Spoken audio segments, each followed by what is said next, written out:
E aí, gurizada, tranquilo? Então, hoje estou aqui no canal para trazer um vídeo um pouquinho diferente para vocês aí, é, falando um pouco sobre a minha moto que eu tive, né, durante o ano passado, né, eu tive ela durante exatamente um ano.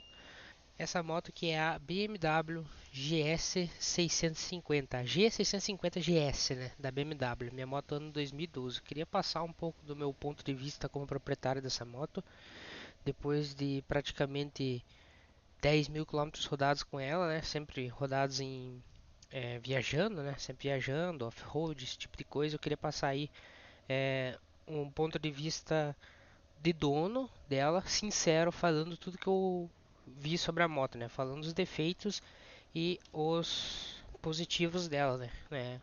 Sendo honesto com vocês, porque eu não sou patrocinado por ninguém, não tem porquê eu ficar defendendo marca multimilionária, né? Então, falando um pouco da BMW GS 650, especificamente a do ano 2012 que eu tinha, né? Mas vamos falar um pouco sobre a história dessa motocicleta. A origem da F650 vem lá do ano de 1993. Ela evoluiu da F650, que foi introduzida em 2009 com a versão G, né? G650 GS, que a gente está falando, que é a primeira 650, né, que a gente chama de vovozinha. Então essa moto veio, surgiu em 2009 e ficou até em 2017 como em produção, né? Em 2012 ela também recebeu outra versão, que é a GS 650 Sertão, que é mais focada para off-road, né? Então é diferente do modelo Standard, vamos dizer assim, né? No modelo da 2012 ela tem a, a suspensão dela tem mais curso, ela tem a roda dianteira de 21 polegadas em vez de 19. Ela já tem uma roda raiada, o banco dela é um pouquinho mais alto, o grafismo dela é bem diferenciado, né? Mas de resto ela permanece o mesmo motor, o mesmo chassi, não muda muita coisa, né? Só essas informações que eu falei. Mas voltando a falar do modelo 2012, que é o modelo que a gente vai focar nesse vídeo, né? O modelo da moto que eu tive. Aí em fundo deve estar passando para vocês um trecho da última viagem que eu fiz com ela.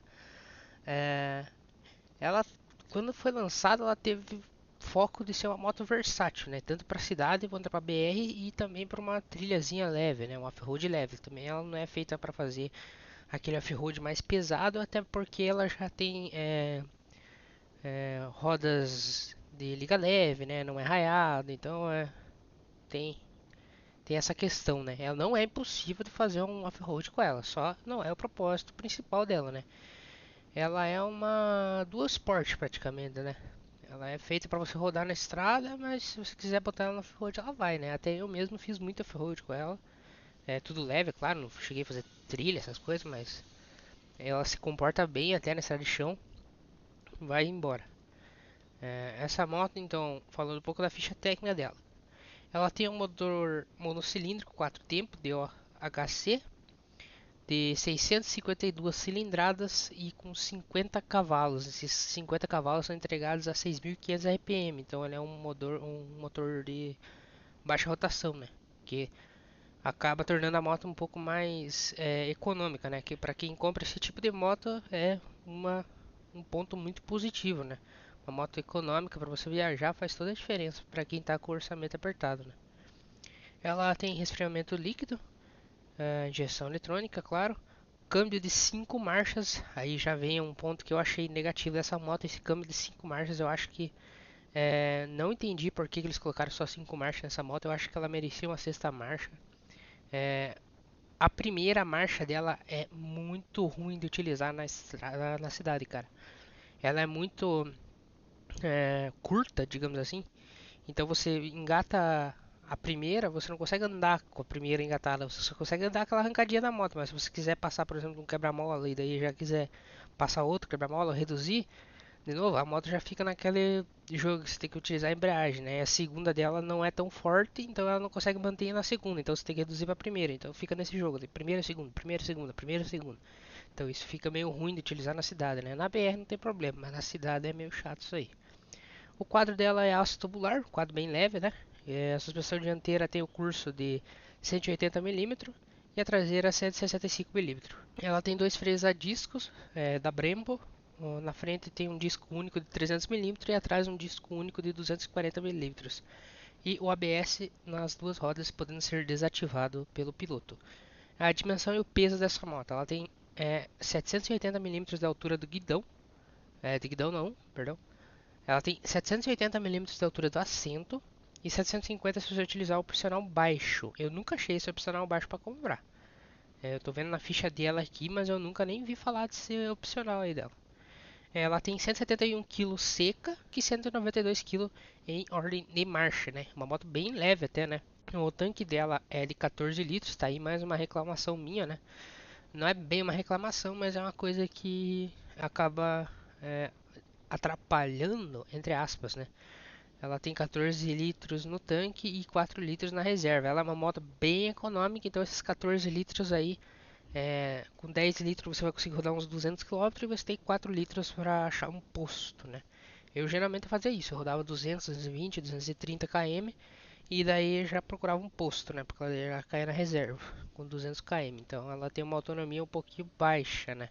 Mesmo ela tendo consumo muito baixo, que é 27, 26 ou 25 km por litro. Eram as médias que eu fiz.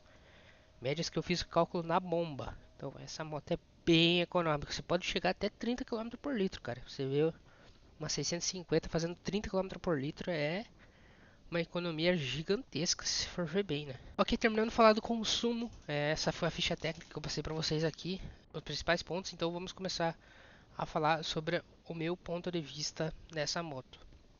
Eu quero começar falando com os pontos negativos e depois eu quero passar para os pontos positivos, né? Então eu vou tentar lembrar bem de tudo que rolou comigo nessa moto e passar para vocês a verdade sem filtros. Então eu acho que o primeiro ponto negativo, entre aspas, vamos já colocar assim, é o preço e a dificuldade de encontrar peças. O preço das peças da BMW em geral são caras, então você tá comprando uma BMW, você já tem que saber disso, né, cara? Você não vai comprar uma BMW achando que você vai pagar o mesmo valor que você paga numa Honda, né? Então as peças dela logicamente vai ser mais cara. O que eu achei um pouco difícil nesse modelo específico foi encontrar certas peças. Eu acabei achando um pouquinho mais complicada. Que nem eu tive um problema nos anéis de vedação da suspensão dianteira. Então eu tive que procurar bastante para conseguir achar, né? Eu tentei achar alguma moto que fosse parecida com ela para utilizar, mas não consegui achar uma que se encaixasse perfeitamente. Alguns falaram que a CB 500X dava certo, mas eu não consegui ver isso aí. Dizem que dá certo, mas eu já vi outras pessoas falar que não dá certo. Então eu tive que comprar ela num anúncio lá de uma loja desconhecida, digamos assim, né? E paguei bem caro numa manutenção que teoricamente é para ser simples, né? Nesses vedação da suspensão dianteira, né? Das bengalas ali, eu paguei coisa de R$ 175, se eu não me engano, nas duas. O que geralmente numa moto pequena se paga 30, R$ 40, né? Então acaba que ficou bem mais caro. Agora, para levar em comparação, um amigo meu tem uma F800 já, 2013, e ele pagou R$ 75 no jogo de vibração da suspensão dianteira dele. Então, pra você ver que é uma moto um pouco mais carinha, né? Digamos assim, tem algumas peças delas que são mais caras. Então, tem que ficar esperto nisso aí. E minha dica para contornar esse problema é entrar em grupos do Facebook, WhatsApp, etc. De gente que também tem essa moto. O que acontece? Quem tem essa moto e participa desses grupos, o pessoal dos grupos sabe as peças paralelas que vai nela. Então, por exemplo, se eu não me engano, o cabo da embreagem, o original dela, você vai ter que comprar na concessionária. Vai sair, sei lá, 250, R$ 300. Mas eu vi o pessoal no grupo falar que o cabo da Lander, fazendo a adaptação, dá certinho. E você paga R$ 40. Eu tive um problema na vedação da bomba de combustível e a peça original da BMW saía R$ 700, se eu não me engano, porque tinha que vir da Europa, não tinha aqui no Brasil. E procurando nos grupos eu conseguia encontrar que a vedação da bomba de combustível do Celta dava certo na 650. Então eu gastei só R$ 30, que ia gastar R$ 700, né? Então essa é uma boa maneira de você contornar esse problema. Tá, agora segundo defeito, digamos assim, né? Segundo problema que eu tive com essa moto. É o que eu falei antes pra vocês, é a relação de marchas dela. Eu achei que ela poderia ter trabalhado melhor nessa relação. É, esticado um pouco mais e colocado uma sexta marcha, porque que nem eu disse, a primeira e a segunda marcha delas é bem fraca, digamos assim. Então, para andar dentro da cidade, cara, pra mim eu achava impossível. Eu comprei essa moto, eu falei que eu ia rodar ela na cidade, usar ela para trabalhar, né? Mas eu não teve como, eu guardei ela na garagem e comprei a CG pra me andar na cidade, porque eu achei muito desconfortável ter que ficar voltando para a primeira marcha toda hora nos quebra-mola, porque a segunda não era tão forte. Então, ou você rampa o quebra-mola, ou você reduz para a primeira, que daí fica aquela bateção, né? Todo mundo aí que roda de moto sabe como é que é, ficar reduzindo para a primeira toda hora não é legal. Na BR ela se comporta perfeitamente, ela não é fraca, ela tem um final bem bom, o final dela dá 170, 175 km por hora. Para uma moto do Sport tá ótimo, tá show, não tem por que você querer andar mais que isso numa moto desse naipe. Pra BR ela é perfeita, agora na cidade eu senti um pouco de problemas aí para rodar, né? Que nem eu falei, pro off-road também não vi problemas, engata a primeira, a segunda vai embora. Então esse é o segundo defeito que eu achei nessa moto, né? Tô falando a minha opinião como dono, né? Outras pessoas podem ter opiniões diferentes. Agora passando pro terceiro defeito, que esse vamos passar rápido, porque eu já tinha falado antes, eu achei que o tanque dela é meio pequeno. É, então se ela tivesse um tanquinho maior para dar uma autonomia maior, acabaria que ela seria melhor para rodar na BR, né? Que é o propósito dela. Então acho que os defeitos dessa moto era isso, que eu me lembro pelo menos dos principais pontos que eu achei ruim nessa moto era isso, né? Então pode ver que não tem muita coisa, o que tem não é muito sério. Agora falando, aproveitando que a gente está falando de defeito, já vou falar o que nesse um ano é, estragou, entre aspas, na minha mão, nesta moto. Então, a primeira coisa que estragou foi a flange do tanque de combustível, né? Estragou ali, começou a vazar e jogar gasolina para tudo que é lado. Então esse aí que eu contei que eu fui lá procurar na autorizada e me falaram que era R$ 700, a borrachinha que vai na flange ali. E no final eu consegui achar que é a do Celta, que dá bem certinho ali, era só colocar. Então eu troquei, coloquei a flange nova, rodei por mais ou menos uns 5 meses e estragou de novo. Daí eu fui lá, tirei, botei outra marca, mas botei de novo, do mesmo jeito. Daí até o momento que eu vendi ela, ela não vazou. Então tive esse problema duas vezes. O problema dos retentor da bengala dianteira, que também mencionei, né? Um deles estourou e estourou feio, vazou tudo o óleo. Eu nunca tinha visto vazar tanto óleo assim da bengala que nem naquela vez. Ele estourou e jogou muito óleo para cima. Jogou praticamente quase todo o óleo que tinha na bengala para cima. Ainda bem que foi só um lado. E daí eu. Mas esse aí que nem eu falei, né? Ela é feita para estragar, né? Ele é feito para você ir lá e fazer na manutenção preventiva você trocar ele, né? Então isso aí é normal, não é problema crônico nem nada. Provavelmente foi por causa dos off-road ali que eu acabei abusando ali e forcei demais a suspensão, pegou terra ali no retentor, daí já sabe como é que é, né? Estragou. Então isso aí eu tive que trocar, gastei R$ 170 ali, que nem eu falei anteriormente, foi difícil de achar, mas consegui achar uma marca bem boa ali e comprei. Minha dica para esse caso é procure no AliExpress, porque no AliExpress tem essas peças, só que daí demora mais para chegar, né? O retentor. Mas é bem mais barato, mas vai demorar uns 15, 20 dias para chegar. Acho que o último problema que eu tive com ela foi na lanterna traseira, que já é um defeito crônico dessa moto, né? Então a lanterna traseira ela quebra o suporte da lanterna. E para resolver eu comprei uma lanterna de LED no AliExpress. Eu paguei R$ 40 no modelo. Chegou ali, eu troquei e ficou show de bola por aproximadamente 6 meses. Daí quebrou de novo. Só que daí em vez de trocar a lanterna, eu utilizei uma borracha para calçar embaixo da lanterna e colar ela no lugar. Então depois de ter feito esse ajuste aí, a moto ficou show. Não precisou mais mexer, nunca mais a luz nem mexia. Então eu recomendo muito que vocês comprem a lanterna de LED do AliExpress se vocês adquirirem uma moto dessa. Então, basicamente foram esses os problemas que eu tive com essa moto durante o tempo que ela ficou comigo, né? Quase nada praticamente. O resto das manutenções que eu fiz foi manutenção preventiva, né? Então eu desmanchei a suspensão inteira dela, traseira, dianteira, para trocar bucha, trocar rolamento, etc, etc. Mas isso aí é manutenção preventiva, né? Não tem nada a ver com um problema. Agora querendo falar um pouco dos pontos positivos dessa moto, né? Já falei tudo que tinha de ruim nela, vou falar o que tem de bom nela, né? Então, vamos lá. Ela é uma moto barata, em teoria, você consegue achar aí por 23, 24, 26, 27 mil, você consegue achar uma tranquilamente. Uma moto de 650 cilindradas, então eu considero ela uma moto bem barata pelo que ela entrega. O segundo ponto é que ela é muito econômica, como eu disse antes, ela só tem 14 litros no tanque, mas ela faz 27 a 30 km por litro, então isso aí é uma economia enorme que você vai ter rodando com essa moto. O terceiro ponto positivo que eu tenho a dizer sobre essa moto é que ela é uma moto leve e fácil de pilotar, então ela é bem arisca, digamos assim, na pilotagem. Não, arisca é quando você perde a moto, né? Quando ela acelera muito. Mas ela é uma moto bem esguia, é a palavra certa. É uma moto bem esguia, você consegue controlar ela tranquilamente. Uma moto leve, né? 792 kg não é pesada. É, e muito bom de fazer a pilotagem nela. Terceiro ponto, acho que é positivo. Ela é uma moto que tem bastante torque para você rodar na BR. Então ela é uma moto que entrega bastante torque quando você precisa fazer uma ultrapassagem ou se quer só sair numa situação de risco. Essa moto vai conseguir te tirar dessa situação de risco facilmente, porque ela tem bastante torque em baixa rotação, né? Então você dá a mão ali, ela acelera mesmo, vai embora. Então isso aí é um ponto positivo. Ela é uma moto que ela é até boa pra gente que é baixinha, né? As pessoas que são baixinhas aí eu recomendo essa moto.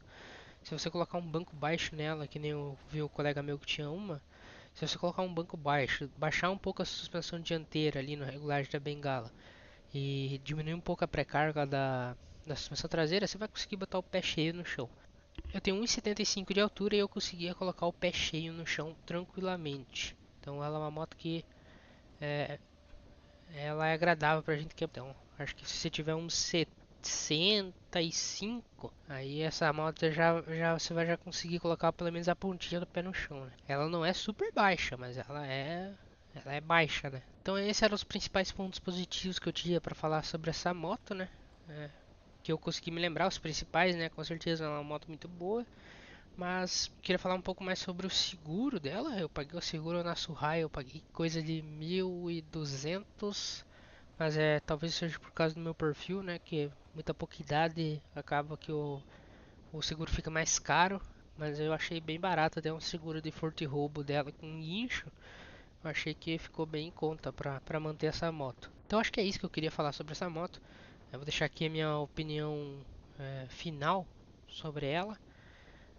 Vou fazer um resuminho aí de toda a minha experiência e dizer se vale ou não a pena comprar essa moto. Então, pra mim, eu acho que ela vale muito a pena se você quer uma dual sport, se você quer uma motinha para você viajar, você não quer gastar muito para comprar ela e você não quer gastar muito para rodar com ela, que seria a gasolina. Eu acho que ela vale muito a pena, porque ela é uma moto muito econômica e na faixa de preço dela é difícil encontrar alguma coisa que seja melhor que ela, né? Uma 600 melhor que ela, eu acho difícil encontrar nesse valor. Os pontos negativos que eu falei, que é as manutenção, as peças, né? É que nem eu disse, se você está querendo comprar uma BMW, você já tem que estar ciente que as peças vão ser um pouco mais caras. A mesma coisa se você quer comprar uma Ducati ou se você quiser comprar uma Triumph. Você tem que saber que as peças vão ser mais caras, então você está comprando um negócio mais premium, você vai ter que pagar mais para manter ele, né? É que nem se você quer ter uma coisa, você tem que manter também, né? Minha opinião dessa moto é, se você manter ela com uma manutenção preventiva em dia, você não vai ter problema com essa moto. O que é a manutenção preventiva? Troca de óleo, óleo bom, óleo Motul, troca de filtro toda vez que você vai trocar o óleo. Não fica com essa folia de eu troquei o óleo agora, mas não vou trocar o filtro, porque o filtro dura mais. Cara, troca o filtro. Troca o filtro. É melhor o filtro que o motor.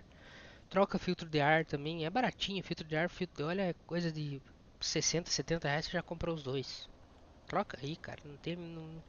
Não faz problema, não existe, entendeu? De resto, eu acho que é uma moto maravilhosa, muito boa. Vale muito a pena tu comprar ela.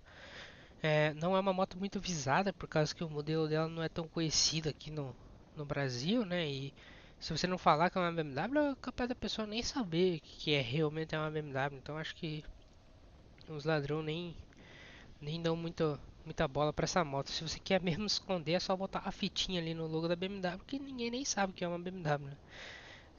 Eu acho que é uma moto que vale muito a pena, cara. Se você for um dono cuidadoso, vale muito a pena você comprar essa moto. Moto boa pra BR, boa pra estrada de chão, que nem eu disse, pra cidade ela não é tão boa, então você tá pensando em comprar essa moto pra você rodar no dia a dia, eu reconsideraria, pegaria outro tipo, outro modelo, por causa do que eu falei, né?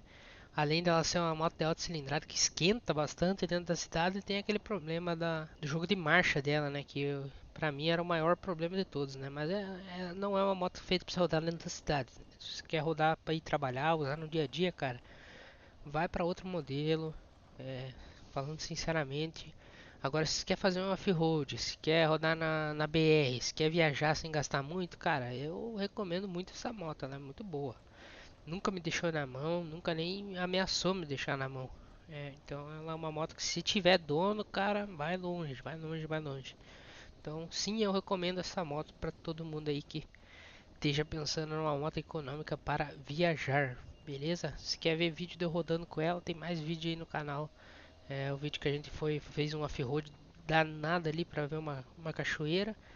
E também tem um vídeo que eu fiz outro off-road pegando barro ali para ver um morro aqui perto da minha cidade. Então tem bastante vídeo aí de eu rodando na BR, tem vídeo de eu rodando na estrada de chão, pegando off-road, pegando barro pra vocês verem, é uma moto bem boa. Então, se você gostou do vídeo e se te ajudou em alguma coisa, já deixa o like, se inscreve aí no canal. Se você ficou com alguma dúvida na moto, pode mandar aí nos comentários que eu vou responder todas as dúvidas, beleza? Valeu pessoal, até mais.